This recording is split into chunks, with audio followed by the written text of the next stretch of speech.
Wiser. Go ahead, Mark. Hey, Kearis, good to see you. How are you? Doing well. About yourself? Good, thank you. Wanted to ask you, George Pickens has only played a couple games and not his usual amount of snaps and that kind of thing. And I know he's back in town. What's your expectations for kind of what he can give you guys in this playoff? Everyone has seen George play and knows what he's capable of doing.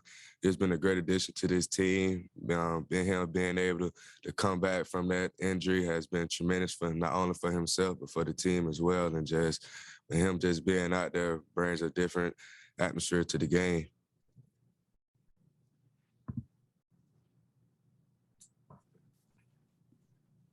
All right, next question for Chip. Go ahead, Chip Towers. Hey, Kearis, good to see you.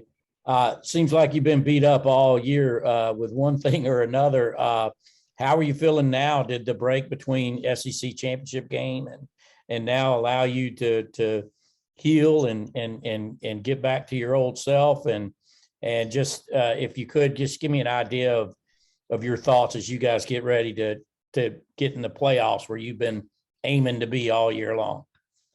Yeah, I wouldn't say I was beat up all year. I mean, I know during the summer I had that knee surgery, but from there on out, I haven't just missed games due to injuries or anything like that. But I am feeling good about myself, getting my speed back up to date, and just being able to do whatever I can to help my team out. And just being able to play in the playoff game has been something that everyone on this team has always dreamed of doing. I mean, we always came up short the past few years we've been here, but now we actually living the dream that we always wanted to do, and just being able to not get too big of ourselves, not get too big of the moment, but just understand what we are here for and what we're fighting for, and just being able to know that this opportunity don't come past too often. So while we at it, we got to take advantage of it.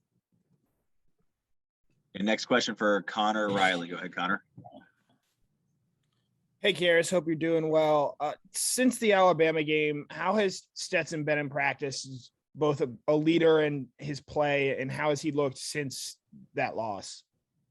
Yeah, I mean, we just centered around him pretty much and just knowing that he's not in this alone, though he was receiving a lot of bad talk about him. And like he said in the interview before, like he don't look at that type of stuff. We don't either, but at the same time, we just got to know that we all are here for each other. And ever since that loss, not only him, but the whole team has just took a step forward, just trying to get better. Like you win some, you lose some, but you live to fight another day. So it's like, yeah, we lost that game, but now we have another opportunity on a bigger stage to go do what we want to do and just go win the next game. Okay, next question for Cody Schaffens. Go ahead, Cody. Yeah, Kearis, kind of on that note, how did you guys feel humbled by the Alabama game? How did that change this team? And is that a good thing moving forward to have an experience like that? Yeah, definitely was a great thing just to experience a loss. Like we was on a 12-run streak, winning 12 games in a row. I mean, making history at Georgia, winning the most games in the season like that, and just we just got to move forward. Like that game was eye-opening. Just being able to take a loss on the big stage, SEC championship game, which I always look forward to playing in. But like you can't win every game, but it was like I say, it was eye-opening. Just being able to go out there and play a great team like Bama. I mean, you got to go in there with your A game, and we just didn't play good that day. And next question for Steve Hummer. Go ahead, Steve. Yeah, Kearis, what have you seen as Coach Monken's, I guess, fingerprint on this offense? What has been his biggest influence, do you think? Coach Monken's biggest influence just being able to score points, take pressure off the defense, and just being able to be explosive, be tough, be physical, and but the whole game starts up front.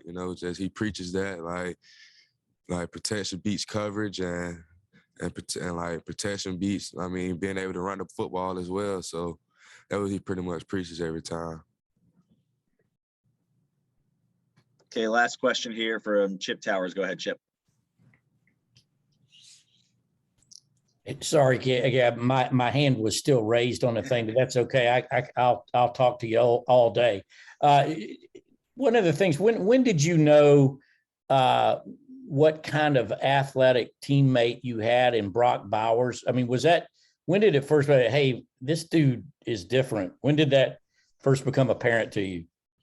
Yeah, I'm not sure that he early enrolled or not. Was it in the spring or whether it was fall camp? But whenever it was, I pretty much knew that he had the talent to be one of the top tight ends in the country. I mean, just him seeing knowing how fast he was, knowing he can go up and get the ball.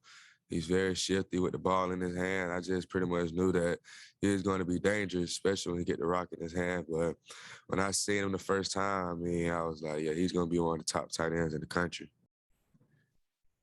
All right, thanks, Kearis. Thanks for your time.